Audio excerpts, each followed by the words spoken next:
Payag ka ba na tanggalin ang kapangyarihan ng PNP na mag-operate laban sa illegal na droga at ipaubaya na lamang ito sa PIDEA? Hindi natin maitatanggi na napasok na mismo ng mga sindikato ng droga ang loob ng PNP organization. Kasabwat ang mga ninja cops na yan.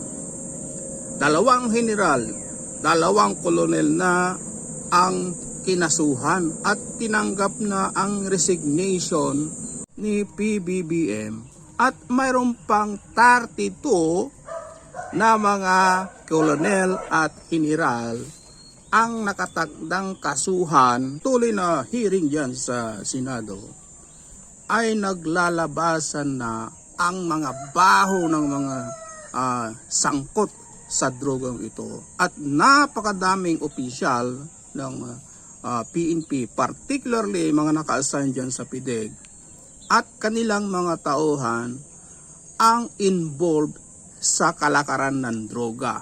Ito yung mga ninja cops na dating nakalista sa listahan ng ating magaling na Pangulong PRRD.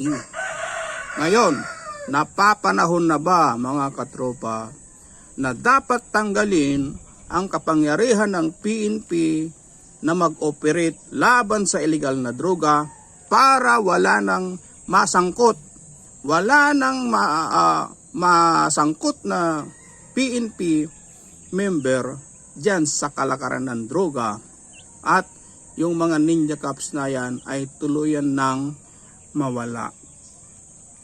Palakasin ang PIDEA at sila na ang bahalang mag-operate laban sa droga na yan. Anong masasabi mo dito? Please share and comment. Okay?